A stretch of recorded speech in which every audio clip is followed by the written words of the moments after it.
Welcome to On the Edge with April Mahoney Brains. Here, this is the spot where the conversation is pointed, the guests are sharp, and the responses are never dull. Welcome home, Brains. There's only one requirement to hang out on the edge, is that you open your big brain and close your small mind. Did you bring your thinking caps? It's time to put them on, because the conversation starts now.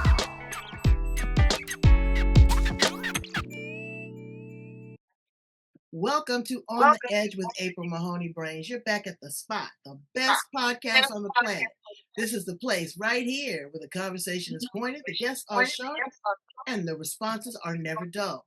Today we're going to Ohio. I love Ohio. We're going to be talking to Teresa Ramirez. She's empowering parents to raise their kids with kindness, change the world one ripple effect at a time. Kindness is something I think is a lost art. People don't know what it means. They don't know how it makes them feel. So we're going to talk about that. Also, she's going to tell us what's inside the pages of her amazing book. So let's welcome her to the show. How are you, Teresa? I'm just wonderful, trying to stay cool here in Ohio. I know. I love Ohio, but the humidity and them mosquitoes, girl, them mosquitoes can carry away a small child. We don't want to talk about the mosquitoes.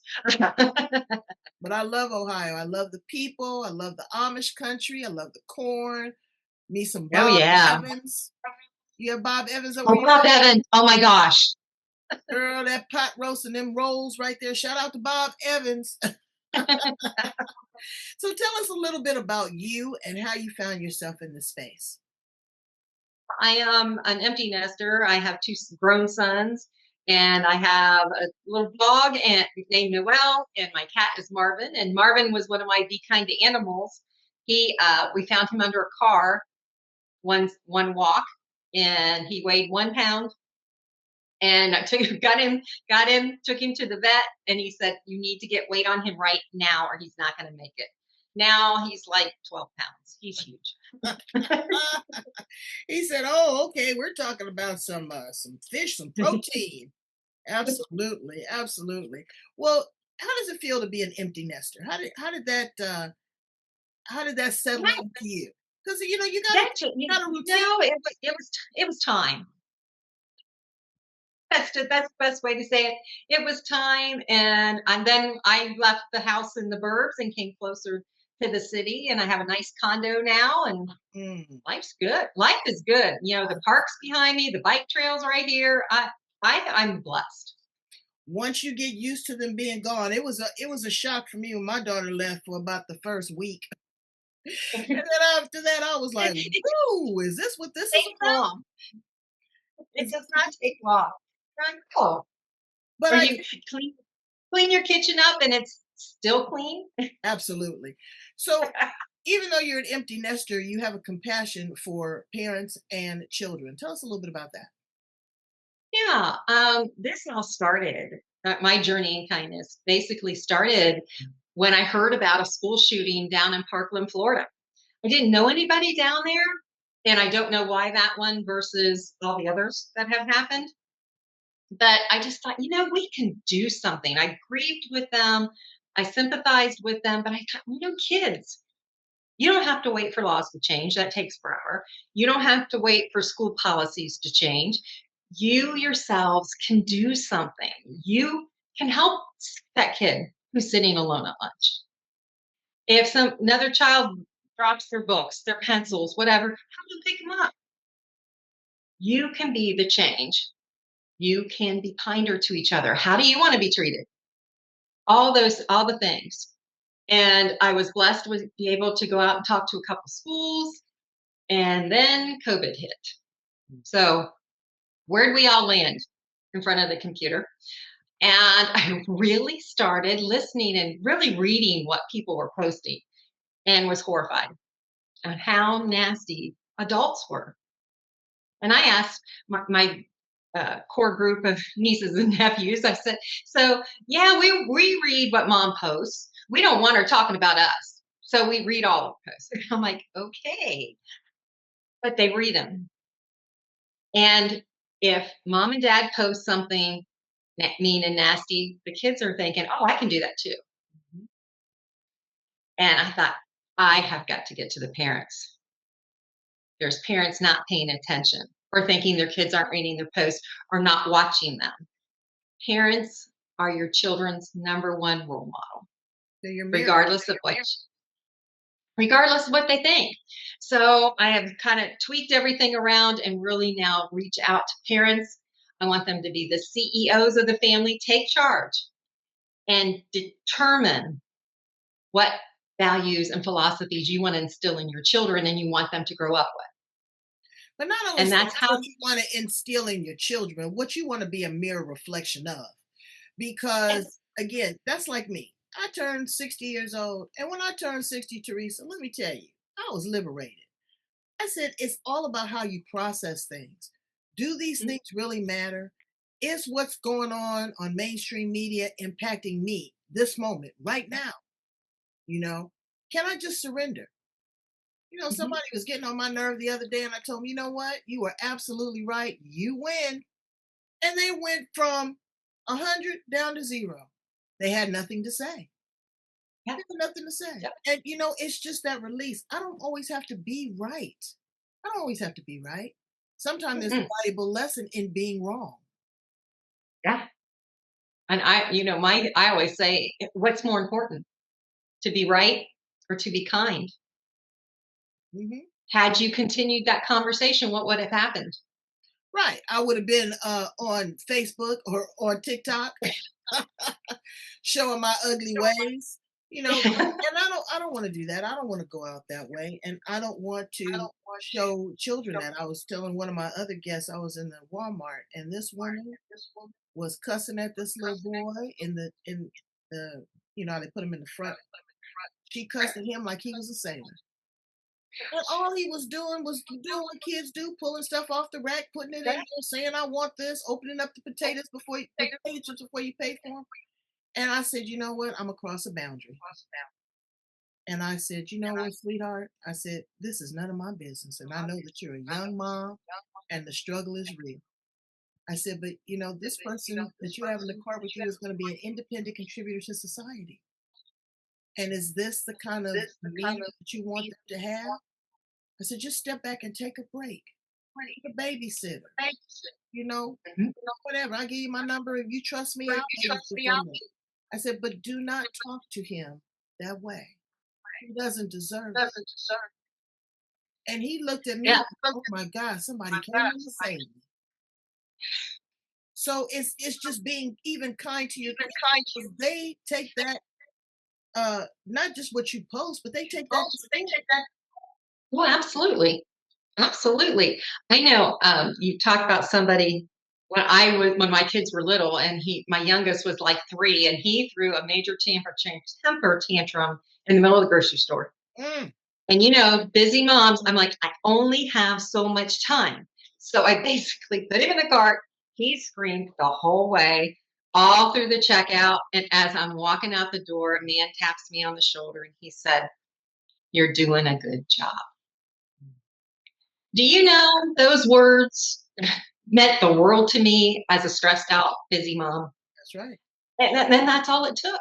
And I'm sure the same thing with you, with that woman. She was Yeah, like, she didn't get mad. There was a sense of shame, and she said, "Thank you."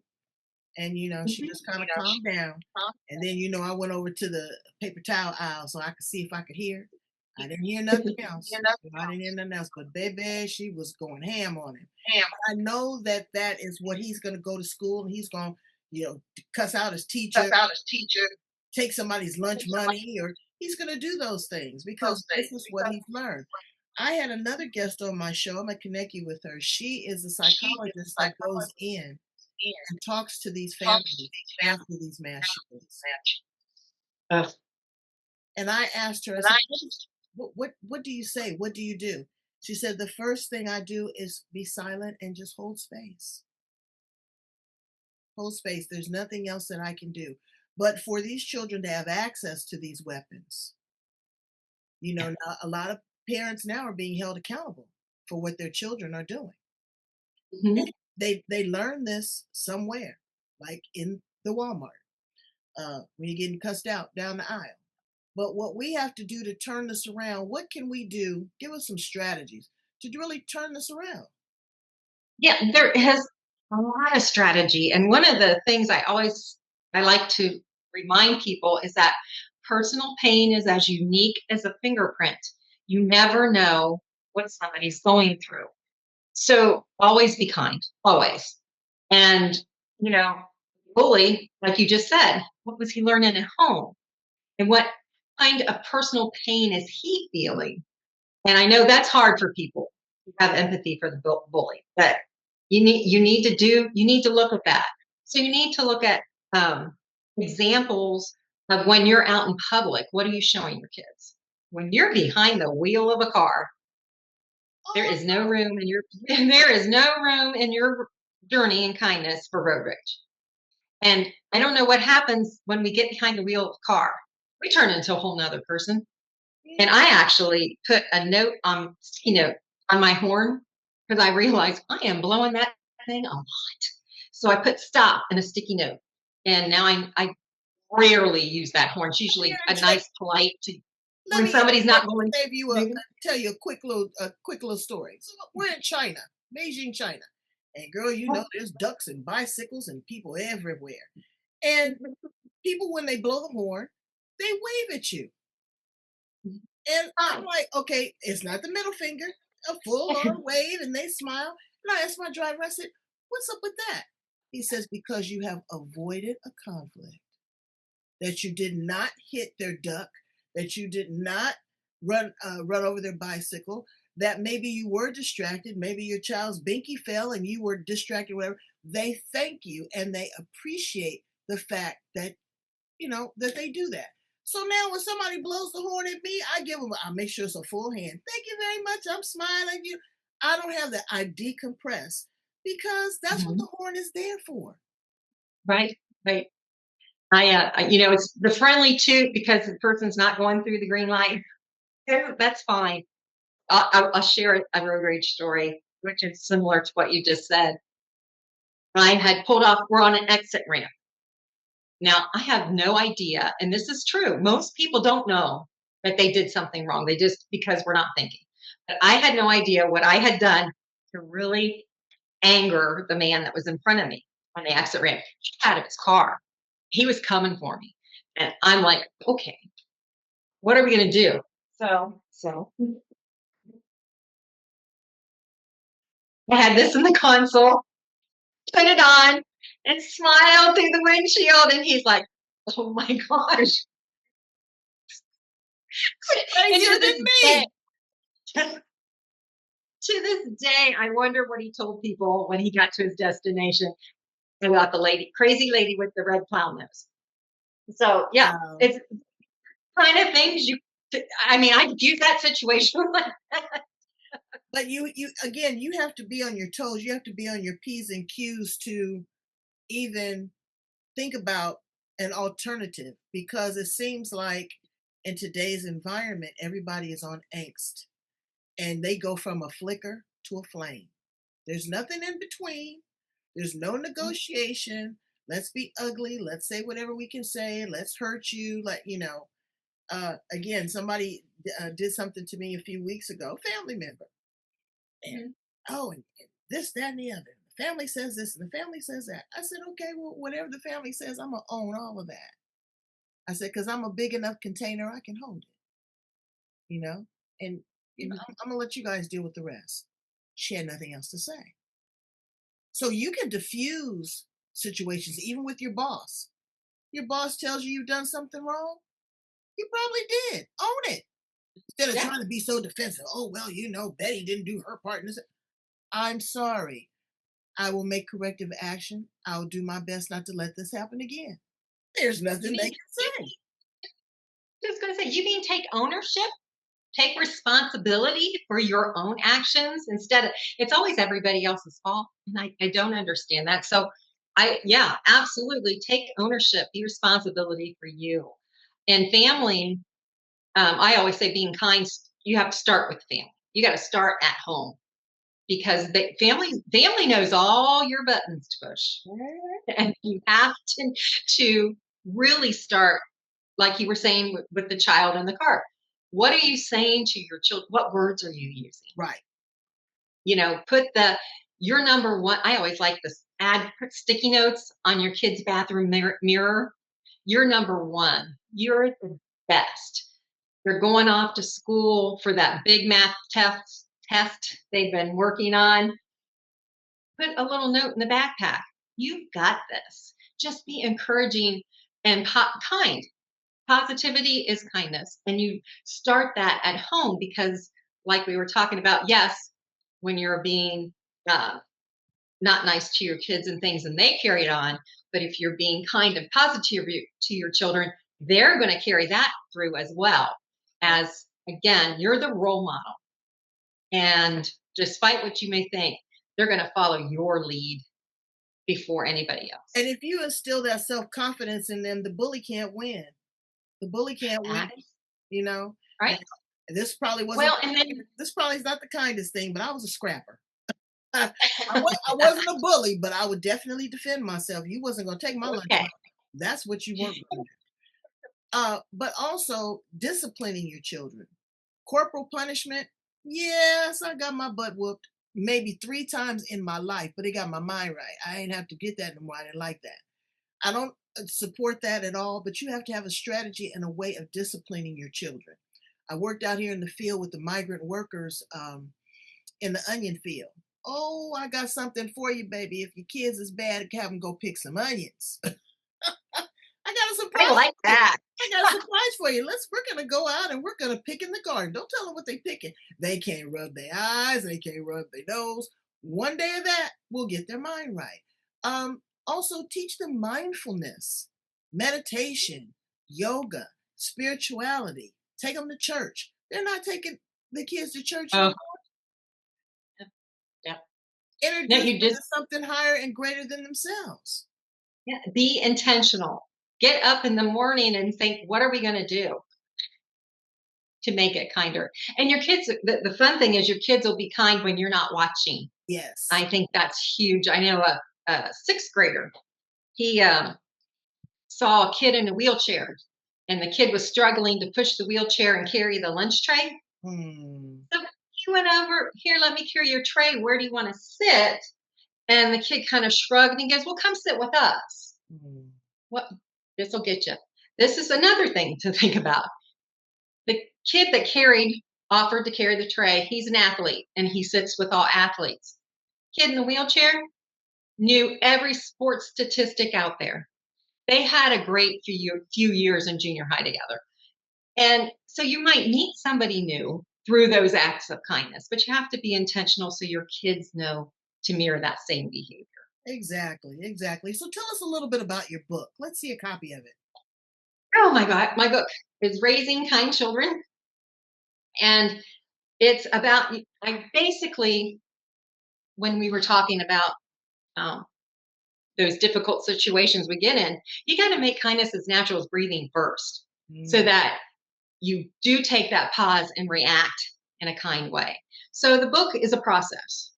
It goes through making kindness as natural as breathing, lots of suggestions, examples, and then it gets into doing, community work, building communities with your soccer team, the chess club, all those kind of things, and getting them to do a food bank drive. Or I had one group that wasn't sure what to do, and I said, well, the number one thing homeless shelters ask for are socks, brand new socks.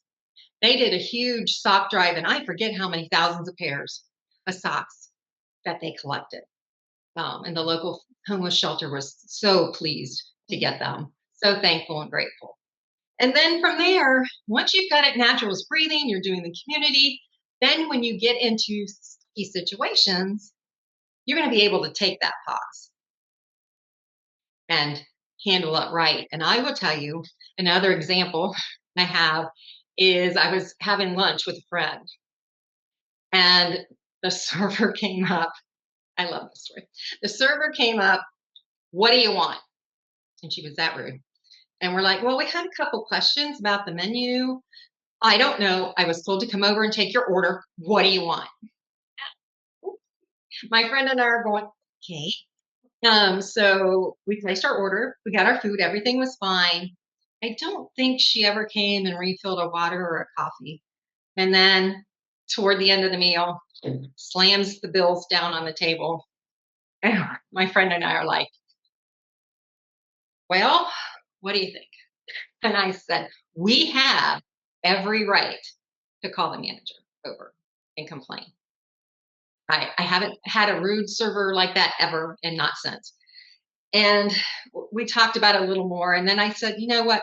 I want to do something different. We're going to leave her a tip, the regular tip. And on her receipt, I put a smiley face and wrote, you were designed to shine. We gathered our stuff, headed out the door. Well, she chased us into the parking lot. Hmm. Tears. Thank you. I needed to hear that today. You never know what somebody's going through. I still don't know. I just know I saved future clients at that restaurant. I saved them. Oh yeah, And I oh helped yeah, her. because I helped her. I had no idea what would come of it. But if you're making kindness as natural as breathing and those day-to-day, everyday activities, the holding the door, the paying for the coffee behind you, those kind of things, and you're doing it intentionally, you're going to be able to take that pause oh yeah, and be kind versus it is a ripple effect. yeah, absolutely. Um, it Acts of kindness. This is what happens in our bodies. If you and I exchange an act of kindness, our serotonin levels go up. That's our happy hormones. The fascinating thing, anybody that sees us, watches it, their happy hormones go up too. Mm-hmm. Mm-hmm. So, like you said, a ripple effect. And if we're doing each of us, I get excited about it. If each of us are doing acts of kindness in our corner of the world, like you're in California, I'm in Ohio, but eventually, if everybody in between is doing it, those ripples of kindness are going to merge together and create a wave of kindness that flows across this country and around the world. And we Absolutely, really need it. because it's energy and Yeah. it's a frequency, and that's what I said. Sometimes you're not on the same frequency. And you don't know what somebody else is going through. Have you seen that movie Straw on Netflix? I have not seen that yet. Somebody else mentioned that one to me. Well, you know what? That's your homework. Okay. Okay. What this woman went through in 24 hours was unbelievable. And it was all about her child and wanting to cash her check. And she was a kind Wow. individual. When you see it, it's going to blow your mind. And just for Okay. someone to be able to document what an individual could go through and you not know that, and they're still trying to check out your groceries, they're still trying to teach your children. Teachers have a hard job. Nurses. Thanks. My Yeah. friend was in the hospital and he talked to the nurse so bad. He said, when you coming to see me? I said, I'm not coming in that space. I said, and you don't talk to people like that give you your medication or your food. Well, I'm sick. Yeah, but she's not sick. She is sacrificing her time with her family to come in there, be kind, do whatever it is that you need, answer the buzzer when you ring it, and then you talk to her mean. She's not the cause of your illness. Oh, okay, sis, I'm sorry. I'm sorry. Don't apologize to me. Apologize to her. Said, you got money, you should have some flowers sent to her. I said, because that was uncalled for. But it's such a rage of emotion. It seems like it sits inside a soul and it festers. And then once it has an opportunity to break through, it spreads, like a disease. And what we need to do is we need to be the doctor in our own life and figure out the right medication, the right recipe for success. You know what your triggers are. You know Hmm. exactly what makes you mad. And a lot of times when you don't like somebody else, it's a reflection of who you are. There's characteristics in that other person that mirrors you. So sometimes you just really have to think about that and say, is it worth it? What am I going to get? Like, it's like people that swear. When they Mhm. curse, number one is so many beautiful words in the English language that you could get your point Absolutely. across than outside of those 15 nasty words. That doesn't add power or punch. It doesn't persuade me. It causes me to tune down. And so when you talk to people, your words have power. Yes. You know, They someone that verbally abuses you is could be worse than socking you in the face. That black eye's going to go away, but that Mhm. words are going to be ingrained in you. So, Yeah. what sort of affirmations do you say to yourself to keep yourself kind? Um, Most of my affirmations, they're Bible verses. I'll be honest. Uh, Ephesians, God told us to be kind and compassionate to each other. That's right. He's got it right there written. Galatians, the more we nurture kindness and compassion, the more we have the ability to spread that kindness and to spread our faith. I mean, it's just those are the things I think of as far as affirmations goes, are the Bible verses, because it's all written down. It's kind of like instructions on how to live. It is. But, again, people rely on the GPS instead of using their Hmm. own brain, and you Oh have to yeah. use your brain. So we've went through all of these wonderful acts of kindness, suggestions on things to do. Like you said, maybe you could pay for the coffee behind you. Somebody is in front of you at the grocery store and they're $2 or $3 or $5 short, and you got it. Share it. Don't wait for the homeless person to ask you. You know that they're on the street. The homeless guy I saw. We're in the grocery store day before yesterday, and he's loading up. He turns his back and he's putting all this liquor in his uh, shirt and turns around and looks right in my face. Oh boy! And I said, Ooh. I said, we're not going to do that. I said, what we're going to do is we're going to go up to the register and I'm going to pay for it. It was beer. That might be what he needs to get him through the day. I'm not going to judge him on that. I said, but we're Yeah. not going to steal and I'm not going to do that. He went, he paid for the grocery. I gave him $5. I didn't say another word to him. I didn't report him to the store. I didn't do any of that. But it was something inside of him that I could feel that was churning. It's like, you know what? This really isn't a good feeling. Maybe I shouldn't be drinking. But it's not up to me to judge. Right. And we're all judgmental because that's our boundaries. It's based upon what we love. But give somebody the benefit of the doubt. Give somebody the benefit of the doubt because you just don't know.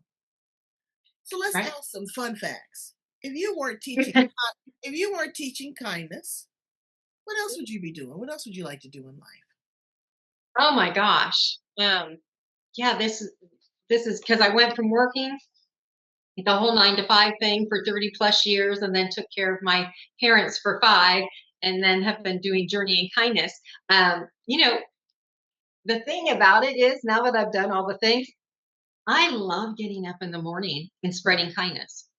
I can't think of anything that is more joyful, more fulfilling than than spreading kindness. Yeah, I mean, I do like to kayak. I like to hike. Well, I go every morning, but as far as any purpose, I can't think of anything better that's beautiful. than what I'm doing right now.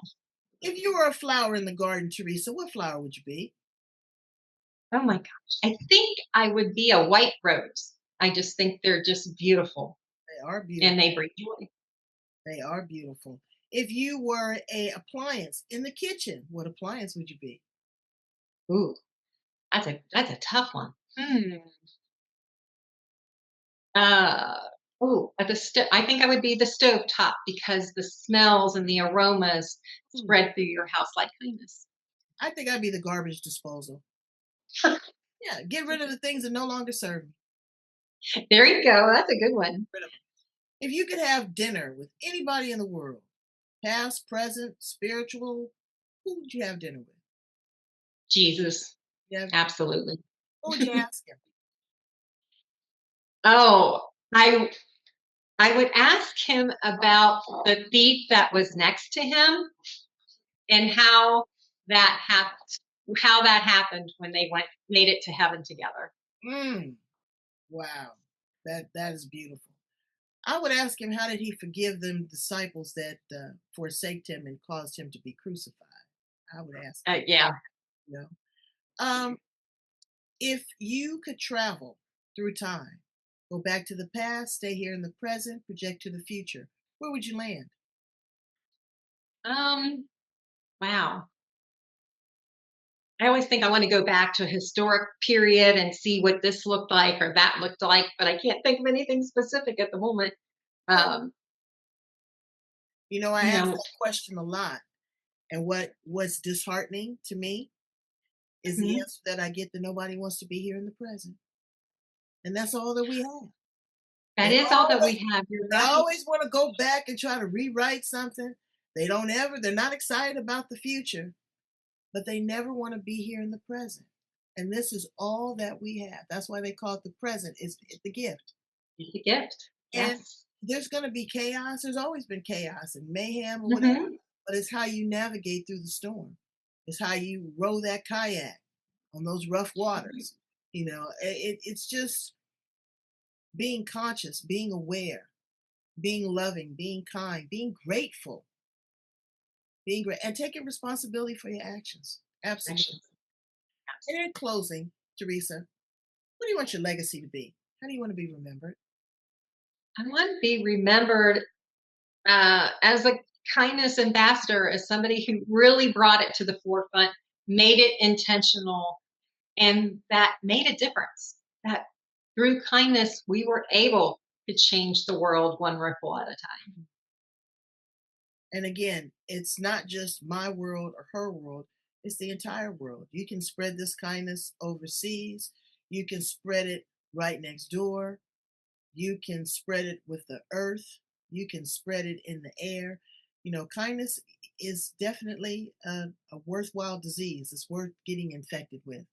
Please tell my brains how to get a copy of the book, how to work with you, how to take some tips, and how to maybe get you in some more schools. Okay, yeah, absolutely. You can go to journeyingkindness.com and hit contact and shoot me an email, and I am available to speak at schools and parenting groups, um, parent women's ministry groups, any of those things. I actually talked to a Rotary group not too long because they felt they needed more kindness. So I am available. I want to offer your audience a freebie. It's 75 random acts of kindness. And it's a list of acts of kindness that go from the simplest smile and hi to planting trees to be kind to the planet. And you can sit there and do that with your children. Which acts of kindness would you guys like to focus on this week? And go through the list and pick one. 75 options. Wow, that she made it easy for you, brains. If you don't know where to start, that's a great place. That's a great place. Well, no, the great place is starting with you, because you have made this your mission. And if more people would do that, just simple things, doesn't have to be this big, grandiose, and be sincere. When you Yes. say that you're going to be kind, be intentional. You know, set your day up after you get out and have your walk or have your coffee or whatever. What is one act of kindness that I can do for someone? Is it let them merge into your lane? Is it when you're at a parking spot, go ahead and let them have it and not argue with them about it? Is it paying for the coffee? Is it just giving them a smile and tell them that they're beautiful and writing a happy face on their receipt with the tip? Okay. So thank you so much, Teresa. And another kind thing you can do, if I can find it, is go and love, like, share, and subscribe to On the Edge. Share this podcast. That's another act of kindness. Share this Yes. because it raises awareness. We want to make this a movement. Okay. Go in, leave a comment for Teresa. If there's anything that you think that we could do better, or this act of kindness that you have distributed, go ahead. I'll be watching for those. I always give random surprise gifts and tokens of appreciation. So go in, leave a comment, do the best that you can, be the best person you can be, accept responsibility for your actions, and just try to be loving. I know it could be a challenge, but if you put it at the forefront, you'll never have to back up on it. Thanks so much, Teresa. You are the best. I appreciate you so much. Well, thank you so much for having me, and I appreciate you. All right. Brains, have a good day. Be kind to someone.